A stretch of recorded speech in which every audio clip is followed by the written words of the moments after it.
यूं ही कैलाश नहीं हो जाते। कैलाश नाम ही ऊंचा है, ऊंचा हो भी क्यों ना, क्योंकि कैलाश पर बाबा भोले जो निवास करते हैं, भोले का प्रभाव किसी नाम वाले व्यक्तित्व पर दिखाई देता है तो वो है इंदौर के कैलाश विजयवर्गीय। हम बात कर रहे हैं मध्य प्रदेश के नगरीय निकाय मंत्री कैलाश विजयवर्गीय की। वैसे तो उनका चमकता राजनीतिक चेहरा सामने से हर किसी को दिखता है, उनकी सफलता सभी को दिखाई देती है, लेकिन इस सफलता के पीछे एक लंबा संघर्ष है। जरा बात कर लेते हैं कैलाश विजयवर्गीय के सफर और संघर्ष की। विजयवर्गीय का राजनीति में उस वक्त उदय हुआ जब देश और प्रदेश में कांग्रेस का दौर चल रहा था। उस दौरान कहानी शुरू होती है संघर्ष से। 80 के दशक में नंदानगर रामायण मंडल में रामायण का पाठ करने वाले एक युवक को बीजेपी ने पार्षद का उम्मीदवार बनाया। इंदौर की विधानसभा तो इंटक और वामपंथियों से भरी थी, क्योंकि वहां पर मिल क्षेत्र प्रमुख है। विजयवर्गीय को एक मंच मिला। फिर क्या था, कांग्रेस के सामने लड़ने वाले एक चेहरे के रूप में विकसित होते गए। विजयवर्गीय को राम जन्मभूमि आंदोलन के दौरान काफी सक्रिय देखकर पार्टी ने इंदौर के 4 नंबर विधानसभा का प्रत्याशी बनाया और वे इकबाल खान से अच्छे वोटों से चुनाव जीते। एक बार जीतने के बाद जब पटवा सरकार बाबरी मस्जिद गिराए जाने के बाद गिर गई तो फिर से चुनाव हुए और विजयवर्गीय को इंदौर की विधानसभा 2 जो उनके निवास का क्षेत्र था, वहां से वे पार्टी ने उन्हें उतारा। इंदौर के दिग्गज रहे कांग्रेसी पंडित कृपाशंकर शुक्ला को उनके सामने कांग्रेस ने प्रत्याशी बनाया। काफी संघर्ष रहा और विजयवर्गीय वहां से जीत कर आए, लेकिन एमपी में कांग्रेस की सरकार बन गई। फिर विजयवर्गीय का संघर्ष शुरू हुआ। दिग्विजय सिंह की 10 सालों की सरकार के समय लगातार पार्टी के लिए संघर्ष करते रहे। इस दौरान उनकी छवि एक जननेता की बनी। बीजेपी ने उनको इंदौर के महापौर का प्रत्याशी बनाया। इस दौरान कांग्रेस की आपसी कलह के चलते कांग्रेस के सिंबल पर कोई चुनाव नहीं लड़ा। कांग्रेस के सुरेश सेठ को भारी मतों से हराने के बाद विजयवर्गीय महापौर बने। कांग्रेस काल में दिग्विजय सिंह की सरकार के समय आपसी समन्वय से काम के लिए ही दिग्विजय सिंह सरकार के समय इंदौर नगर निगम का कायाकल्प शुरू हुआ।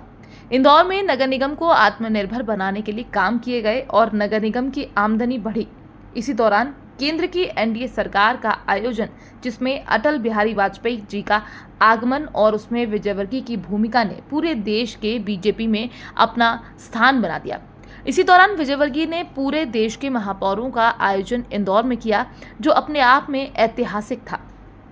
राजनीतिक सफर के जिस दौर की हम बात कर रहे हैं, उस दौर में विजयवर्गीय को सफलता तो मिली, लेकिन साथ में संघर्ष भी बहुत करना पड़ा। वर्ष 2003 में प्रदेश भर में राजनीतिक सरगर्मी रही। बीजेपी सीएम पद का चेहरा उमा भारती बनी, उनके साथ महत्वपूर्ण जिम्मेदारी निभाई और सरकार आने के बाद लोक निर्माण मंत्री बने। उमा भारती के कार्यकाल के बाद बाबूलाल गौर के साथ काम किया और फिर शिवराज सिंह चौहान के साथ। अग्नि परीक्षा देते रहे कैलाश विजयवर्गीय को पार्टी हर उस जगह भेजती रही जहां पर चुनौती रही है।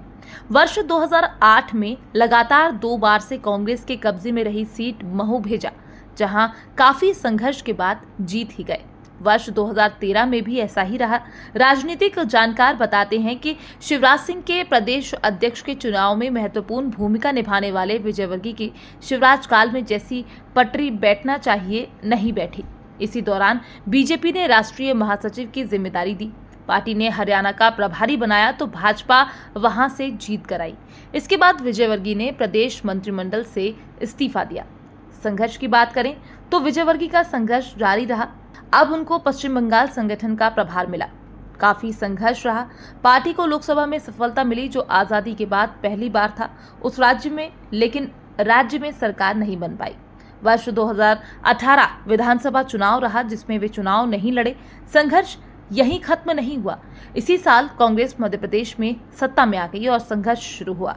इसी बीच कांग्रेस सत्ता से चली गई और कोरोना काल में इंदौर के लोगों के साथ खड़े रहे और वर्ष 2023 के चुनाव में ऐसा लग रहा था कि सीनियर नेता के तौर पर पार्टी उपयोग करेगी, लेकिन इंदौर की कांग्रेस कब्जे वाली सीट से पार्टी ने चुनाव लड़ा दिया। चुनाव में जीतकर आज नगरीय निकाय मंत्री हैं।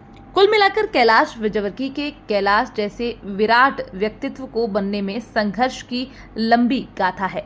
इनके लिए कहा जा सकता है, यूं ही कोई कैलाश नहीं बनता।